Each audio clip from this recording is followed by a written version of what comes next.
नमस्कार, कैसे हैं सभी लोग। DSSB नर्सिंग ऑफिसर 2022 की प्रिपरेशन के लिए आज के इस सेशन में हम देखेंगे थोड़े से क्वेश्चंस मैथमेटिक्स से भी जो कि बच्चों ने भेजे हैं। तो चलिए बिना समय गंवाए शुरू करते हैं आज का ये सेशन।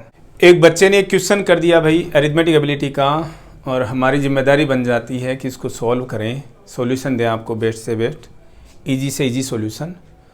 थोड़ा अलग तरीके का क्वेश्चन है, हम इसको बहुत ही सिंपली इसको हम डिस्कस करेंगे। इस क्वेश्चन को क्या बोल रखा है, ए और बी की जो इनकम है वो 4:5 के रेशियो में है, और उनका जो एक्सपेंडिचर है व्यय कितना करते हैं, खर्चा कितना करते हैं, 6:7 के रेशियो में वो खर्चा करते हैं। ए और बी जो हैं वो क्रमशः रिस्पेक्टिवली यानी ए 10,000 रुपए, बी जो है 16,000 रुपए सेव करते हैं। तो उनके एक्सपेंडिचर के बीच में, उनके खर्चे के बीच में डिफरेंस कितना है, खर्चा निकालना पड़ेगा, कितना तक खर्चा कर रहे हैं। तो खर्चे से पहले उनकी इनकम निकालनी पड़ेगी। तो देखते हैं, सबसे पहले इनकी इनकम पता करें, फिर उनका खर्चा पता करें। आप बोलोगे जिस तरीके से बताएंगे सर ये बहुत लेंदी हो गया, लेकिन आपके लिए हार्डली आपके 36 सेकंड से तो कम में टाइम में क्वेश्चन जो है वो सॉल्व हो जाएगा। सबसे पहले देखिए कि भाई ये ए और ये बी, इनकी 3 चीजें हमें दे रखी हैं या पता करनी है। एक तो इनकम, एक इनके एक्सपेंडिचर और जिनकी सेविंग्स, राइट है। इनकम क्या है, 4:5 में है, इसका मतलब मान लीजिए किसी अक्स के मल्टीपल में है। इनकी ए की जो इनकम है वो 4x है, बी की इनकम जो है वो 5x है। एक्सपेंडिचर जो है वो 6:7 के रेशियो में है। हम इसको क्या कर सकते थे भाई, 6y 7y कर सकते थे, लेकिन क्वेश्चन बहुत लेंदी हो जाएगा, नहीं करेंगे हम। सेविंग्स रुपयों में दे दी, 10,000 की सेविंग है ए की, इसकी 16,000 की सेविंग है। गलत तो नहीं लिख दिया भाई हमने, 10,000 और 16,000 की सेविंग्स है इनकी। अब आपसे एग्जामिनर पूछ रहा है, क्या पूछ रहा है भाई, कि इनके एक्सपेंडिचर यानी 6 और 7 के बीच में जो एक रेशियो का डिफरेंस है वो कितना है। 2 तरीके से क्वेश्चन कर सकते हैं हम, एक बहुत ही सिंपल तरीके से हम इस क्वेश्चन को डिस्कस करने वाले हैं। एक चीज नोट कीजिएगा, इनकम में से, इस इनकम में से अगर हमने, देखो हमें इनकम का एग्जैक्ट फिगर हमें नहीं पता, लेकिन हमने इसको अक्स लगा करके टोटल इनकम बता दी, यानी कि 4 अक्स में से अगर इसकी हम सेविंग घटा दें तो क्या आ जाएगा, एक्सपेंडिचर आ जाएगा, एक्सपेंडिचर का रेशियो एक्सपेंडिचर आ जाएगा। ऐसे ही क्या बी की इनकम जितनी कितनी थी, 5x थी, इसमें से इसकी सेविंग्स घटा दें तो क्या बच जाएगा, इनके एक्सपेंडिचर बचेंगे, और उसके रेशियो है हमारे पास में, ये 6 का रेशियो और ये 7 का रेशियो है। किसी को ऑब्जेक्शन है क्या इसके साथ में, मुझे तो ये बताइए आप। यानी कि ये हमने क्या लिखा है, 4x माइनस 10,000 क्या लिखा है, एक्सपेंडिचर लिखा है। 5x माइनस 16,000 क्या लिखा है, एक्सपेंडिचर लिखा है। और वो रेशियो क्या है उसका, 6:7 है। इतना ही लिखा है भाई, कुछ भी अलग नहीं किया, कुछ भी गड़बड़ झाला नहीं किया हमने। कीजिए ना क्रॉस मल्टीप्लाई, ज्यादा वाला कौन है x में भाई, 30x आएगा ना, तो 30x माइनस 16 के 96,000, सही लिख रहे हैं ना, इज इक्वल टू 7 चौक 28x माइनस 70,000। करेक्ट है क्या। x को एक साइड कर लीजिए तो 30x में से 28x चले जाएंगे तो 2x बचेगा, और 96 जो नंबर है उसको उधर ले जाइएगा, माइनस में थी तो प्लस में हो जाएगा, और ये प्लस में वो माइनस में है तो 26,000 बचेगा। 26,000, तो x की वैल्यू क्या आ गई भाई, 13,000 आ गई। x की वैल्यू आई है आपके पास 13,000, इसका मतलब a की इनकम क्या होगी, 4 गुणा 13,000, 13 चौक क्या होता है भाई, 52,000, 13 चौक क्या है 52,000, और b की इनकम क्या हो गई भाई 5x, तो 65,000 हो गई भाई। इसकी इनकम क्या हो गई, 65,000 हो गई। सेविंग्स इसकी, ए की इनकम 52,000 रुपए, सेविंग्स 10,000 रुपए, तो एक्सपेंडिचर कितना है भाई, तो माइनस कर लोगे ना, 52,000 में से सेविंग्स को माइनस करोगे तो एक्सपेंडिचर आ जाएगा। 42,000 रुपए खर्च करता है ए। ऐसे ही बी की इनकम 65,000 रुपए, 16,000 रुपए खर्च कर देता है, तो 65 में से 16 निकालोगे तो 55 और 55 छह गए, तो 49,000 रुपए ये क्या करता है भाई, क्या करता है, खर्चा करता है। सबसे पहले चेक कर लीजिएगा कि रेशियो सेम है क्या, जी रेशियो सेम है, देखो आप, और 42 और 49 को और सोल्व करोगे तो दोनों 7 से डिवाइड हो रही है, 7 से 42 और 7 7 49, 6 7 का रेशियो। आपका क्वेश्चन एकदम करेक्ट आया है। क्वेश्चन में क्या पूछा था, उनके एक्सपेंडिचर के बीच में डिफरेंस क्या है, ए का एक्सपेंडिचर 42,000 रुपए, बी का एक्सपेंडिचर 49,000 रुपए, डिफरेंस कितना है भाई? 7,000 रुपए का डिफरेंस है। बहुत इजी क्वेश्चन है। ऐसे ही एक क्वेश्चन और नोट कीजिए, एक निश्चित भिन्न, भिन्न का मतलब होता है दोस्तों फ्रैक्शन के अंश, अंश का मतलब न्यूमरेटर जो ऊपर वाला होता है फ्रैक्शन में, जो ये x और y है ये अंश होता है, ये हिंदी में हर होता है, इसको इंग्लिश में न्यूमरेटर बोलते हैं, इसको डिनोमिनेटर बोलते हैं। बार बार हमने आपको बताई है सारी चीजें। अंश में क्या कर दिया? 1 जोड़ दिया, हर में क्या जोड़ दिया? 2 जोड़ दिया। तो हम वो भिन्न क्या मान लें? x अपॉन वाई मान लें। क्या जी मान लेते हैं? इसने बताई नहीं तो हमें तो माननी पड़ेगी। इसने क्या बोला? x अंश में, अंश यानी ऊपर वाले में क्या जोड़ दो? 1 जोड़ दो, जोड़ दिया जी। हर में क्या जोड़ दो? 2 जोड़ दो जी, जोड़ दिया। तो ये क्या हो जाएगी? 2/3 हो जाएगी जी। ठीक है जी, कोई दिक्कत नहीं, मान लिया आपकी बात। अब क्या बोल रहा है? अगर इसके अंश में यानी कि x और y ही थी, इसके अंश में इसके हर में 5 जोड़ा जाता, इसके इस y में 5 जोड़ा जाता और अंश में 2 घटाया जाता, तो कितना हो जाता? 1/4 हो जाता। ये दूसरा इक्वेशन आ गया। तो ये मूल भिन्न, यानी मूल भिन्न क्या था? x अपॉन वाई था, इसके अंश और हर का योग क्या? D+B का क्वेश्चन है दोस्तों। ये क्वेश्चन के टाइप से आपको समझ में आ रहा होगा, इस तरीके D+C का क्वेश्चन है, किसी बच्चे ने भेज दिया। तो मूल भिन्न जो x y था उसके अंश और हर के मिला x प्लस वाई क्या है, ये आपको पता करना है। पता कर लेते हैं, कोई दिक्कत नहीं है भाई। इसको क्रॉस मल्टीप्लाई कीजिए, इसके इक्वेशंस बना लीजिए। क्रॉस मल्टीप्लाई करेंगे तो क्या हो जाएगा जी? 3x + 3 = 2y + 4। एक एक साइड के लिए 3x - 2y = 4 - 3, इसका मतलब क्या हो गया? 1 हो गया।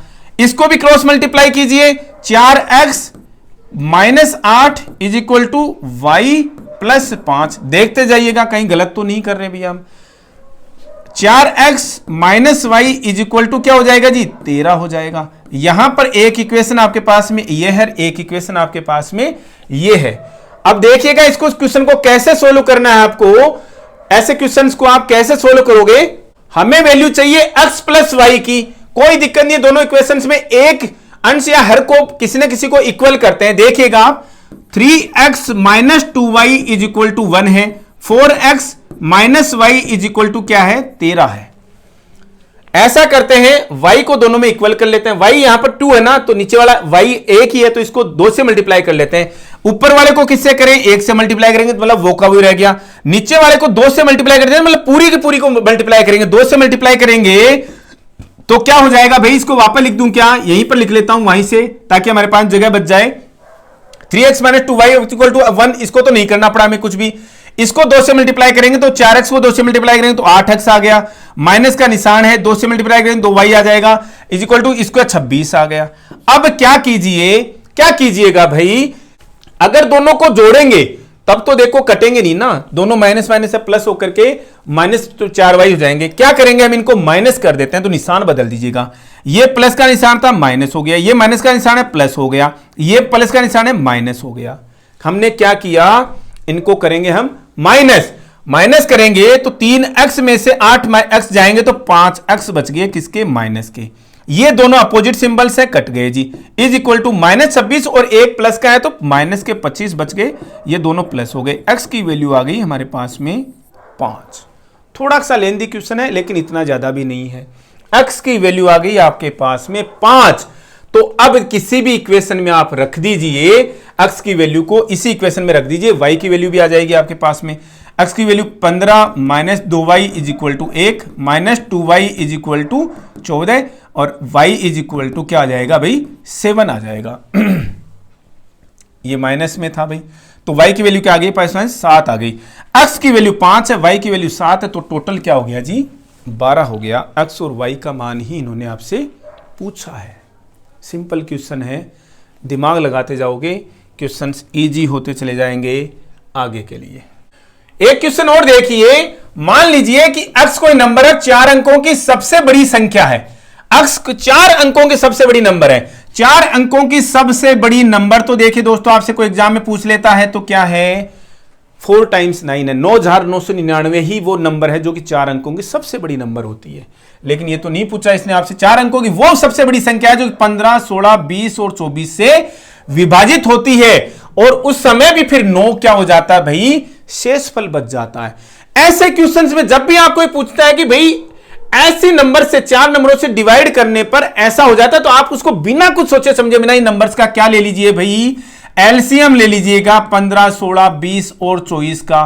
क्वेश्चन देखते जाएगा इसकी स्टेप्स, जो एलसीएम लोगे तो 15, 8, 10, 12, 2, 15, 4, 5, 6, 2, 15, 2, 5, 3, 2, 15, 1, 5, 3, 3, 5, 1, 5, 1, 5, 1, 1, 1, 1 हो गया भैया।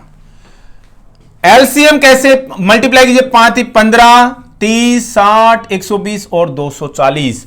इनका एलसीएम जो क्या आया भाई, 240 आ गया। एलसीएम आ गया हमारे पास में 240, एलसीएम आ गया 240। अब देखिए नंबर 240 तो 3 डिजिट के नंबर है जी, नंबर तो इन्हीं में से कोई रहेगी और इससे कम नंबर रहेगी है वो। अब इस एलसीएम का हम फायदा क्या लेंगे, इस एलसीएम से हम फायदा क्या लेंगे भाई, इस 9999 को क्या करेंगे, इस एलसीएम से डिवाइड करेंगे। क्या आएगा भाई, 9999 को इस 240 से डिवाइड करके देखिए भाई, 4 से करेंगे 4 चौक 96, 960, 939, एक बार और जाएगा जी, एक बार और चला गया, 951, 159 आ गया आपके पास में। क्या आ गया भाई, शेषफल आ गया। अगर आप ये 159 इस नंबर में से घटा दो तो एग्जैक्ट वो की वो नंबर आ जाएगी ना, जो कि 240 से डिवाइड होती है। समझ रहे हो आप, अगर इस नंबर में से आप 159 कम कर दो तो पूरा पूरा डिवाइड हो जाता ना, कहने का मतलब ये है। समझ पा रहे हो आप चीज को, 9999 में से ये 159 जो है आप माइनस कर दो तो क्या आएगा, 0, 4, 8 और 9। ये डिवाइड करके देख लीजिए कितना आएगा भाई, 9840 को आप 240 से डिवाइड करोगे तो 41 ही आएगा, मतलब ये नहीं बचेगा फिर आपके पास में। लेकिन क्वेश्चन में क्या बोल दिया, हर स्थिति में 9 शेषफल आना चाहिए। अब अगर आप 240, अब अगर आप इन नंबर से डिवाइड करोगे 15, 16, 20 और 24 से अगर इसको डिवाइड करोगे इस नंबर को, यानी 240 से भी डिवाइड करोगे तो 9 शेष बचना चाहिए। तो 9 बढ़ा दो ना भाई इस नंबर के अंदर, किसके अंदर, इस 9840 के अंदर 9 बढ़ा दो, 9 बढ़ा दोगे तो क्या हो जाएगा, 9849 हो जाएगी ये नंबर। समझ पा रहे हैं, 9840 आपके पास में आई थी, पूरी पूरी डिवाइड हो रही थी, इन सारी नंबर से भी डिवाइड हो रही थी, इससे हो रही थी तो उन सारी से भी डिवाइड हो रही थी। ये कह रहा है कि भाई 9 शेषफल भी बचाना है तो 9 और ऐड कर दो उसमें तो शेषफल बच जाएगा। तो 240 वाली नंबर से डिवाइड हो रही थी या इनसे डिवाइड हो रही थी, बात तो एक ही, इन्हीं का तो एलसीएम है, इन्हीं के एक ही तो थैली के चट्टे बट्टे ये लोग। तो इसको 9 बढ़ा दिया हमने, 9840 को 9849 बना दिया। लेकिन क्वेश्चन इसने ये नहीं पूछा वो नंबर क्या है, इसने पूछा एक्स के अंकों का योग क्या। एक्स क्या थी भाई, यही नंबर थी एक्स, तो इनके अंकों का योग क्या है, 9, 8, 17, 4, 21 और 9, 30 थे। 30 राइट आंसर है दोस्तों, DSSB का ही क्वेश्चन है। क्वेश्चन दोस्तों इजी ही होते हैं, आप अपने ब्रेन को जब खोलते जाएंगे ना, और ये एन वक्त पे करने वाले क्वेश्चंस नहीं है, एन वक्त पे तैयारी करने वाली चीजें नहीं है कि DSSB जब आएगी तो हम तैयारी कर लेंगे, वो नहीं हो पाएगा दोस्तों फिर, ठीक है। और इतना तक कम टाइम ही आप नहीं निकाल पा रहे तो फिर तो बहुत ज्यादा मुश्किल हो जाएगा। शोभिता का व्यय यानी एक्सपेंडिचर उसकी सेविंग से 125% ज्यादा है। दो चीजों का रिलेशन दे रखा है, व्यय ज्यादा है 125% किससे, एक्सपेंडिचर सेविंग से, सॉरी, तो सेविंग से मान लेते हैं, सेविंग से उसकी मान लीजिए, सेविंग्स क्या है, अगर 100 रुपए है तो एक्सपेंडिचर क्या है भाई, उसका एक्सपेंडिचर क्या है भाई, 125% ज्यादा है। तो मतलब क्या हो गया, 225 रुपए हो गया। कितना हो गया भाई, 225 रुपए। 100 का 125% निकालिए, उसको फिर 100 में जोड़िए तो वो तब आएगा। आपने क्या निकालना है, 100 का 225% निकाल लीजिए डायरेक्टली, 100 ऐड कर करके तो 225 आएगा। 100 का 225%, हेलो जी 225 रुपए आ गया। क्यों टेंशन ले रहे हो दोस्तों, अगर सेविंग्स 100 रुपए है तो एक्सपेंडिचर क्या है, 225 रुपए है। उल्टा भी बोल सकते हो, एक्सपेंडिचर 225 रुपए तो सेविंग्स जो है वो 100 रुपए। इनकम का तो अभी पता ही नहीं है, लेकिन इसका इनकम का पता लग जाएगा क्या, जी लग जाएगा। इनकम, सेविंग्स और एक्सपेंडिचर तीन ही तो चीजें होती हैं। अगर सेविंग्स 100 रुपए, एक्सपेंडिचर 225 रुपए है तो इनकम क्या हो गई भाई, दोनों को जोड़ दीजिए, 325 रुपए हो गई क्या, जी हो गई। इनकम 325 रुपए, सेविंग्स 100 रुपए, एक्सपेंडिचर 225 रुपए और सेविंग्स 100 रुपए है। ये केस है ये। अब क्या बोला, इनकम में 20% की बढ़ोतरी कर दीजिए। आप इनकम क्या कर दीजिए भाई, 120% कर दीजिए। 120% की बढ़ोतरी मतलब 120% कर दीजिए।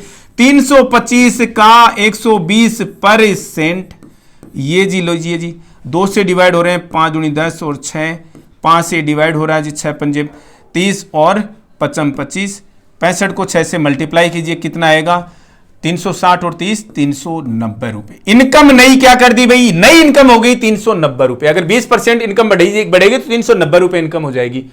बचत में 40% की बढ़ोतरी हो जाती है। सेविंग्स कितनी हो जाती है भाई, 140 रुपए हो जाती है। पहले 100 थी, 140 रुपए हो गई। तो व्यय में कितनी बढ़ोतरी हो जाएगी भाई, इनकम 390 रुपए, सेविंग्स 140 रुपए, तो एक्सपेंडिचर कितना हो गया भाई, 390 में से 140 निकाल दीजिए, 290 और 290 में से 40 निकाल दिए तो भाई 250 रुपए हो गए। अब एक्सपेंडिचर, पहले एक्सपेंडिचर कितना था, 225 रुपए था, कितना बढ़ गया, 25 रुपए बढ़ गया, पहले पे बढ़ गया, 225 पे बढ़ गया, तो कितनी बढ़ोतरी हो गई जी, ये वाली हो गई 25 9 225 और 100/9, 100/9 तो कटेगा नहीं जी, 11 9 का 99, 1 9 आ गया क्या जी, आ गया। आंसर आपका करेक्ट है, ठीक है। इंग्लिश लैंग्वेज कॉम्प्रिहेंशन का एक क्वेश्चन है, select the option that is the synonym of the given word. Given word क्या है, वायबल। वायबल हम मेडिकल टर्मिनोलॉजी में भी यूज करते हैं। ऑक्सफोर्ड इंग्लिश में इसका सिंपल सा मीनिंग होता है भाई, करने योग्य, मतलब फिजिबल, या जो काम सक्सेसफुली किया जाए, capable of working successfully, capable of working successfully. इसके सिनोनिम्स देखते हैं, वो तो मीनिंग बताया। सिनोनिम में सबसे इंपॉर्टेंट क्या आता है, जो काम प्रैक्टिकल है, प्रैक्टिकेबल है, प्रैक्टिकल है, प्रैक्टिकल है, वो वायबल है, फिजिबल है, वो वायबल है। वर्केबल इसका सबसे अच्छा मीनिंग है, वायबल का मतलब वर्केबल, फिजिबल, प्रैक्टिकल, प्रैक्टिकेबल। बहुत इंपॉर्टेंट क्वेश्चन है, छोड़िएगा नहीं। क्वेश्चन एक और देखिएगा, select the meaning of the underlined idiom in the given sentence. Mister Ram Prasad was above all a singer. बहुत सारे काम आते थे राम प्रसाद को, और सबसे महत्वपूर्ण वो सिंगर था। फिर अगर अबव ऑल का मीनिंग अगर हम देखते हैं तो इसका मीनिंग क्या आता है, इंपोर्टेंटली, यानी कि सबसे महत्वपूर्ण, इंपोर्टेंटली यानी इन सबसे भी ऊपर। 2-4 चीजें बता रखी है, वो पोइट भी वो पोएम भी लिखता है, वो कुछ बोलता, मतलब टीचर भी अच्छा है, और भी 1-2 हाथ के काम जानता है, लेकिन इन सब मोस्ट इंपोर्टेंटली नहीं, most importantly he is a singer. इन सबसे ऊपर, इन पर्टिकुलर, यानी कि चीफली वो क्या है, सिंगर है। ब्रीफली तो कहीं से भी दूर दूर तक नहीं, सेफली भी नहीं है भैया, रेयरली भी नहीं है। इसका मतलब है the most importantly, in particular, chiefly वो क्या है, सिंगर है। थोड़ा थोड़ा पढ़ते रहिए, हम बता रहे हैं आपको, जो ट्रस्ट करते हैं अच्छी बात है, लगे रहिए, अदरवाइज जो ट्रस्ट नहीं है उनका कुछ नहीं कर सकते। आज के सेशन में इतना ही, मिलते हैं नेक्स्ट अपडेट के साथ। Thank you.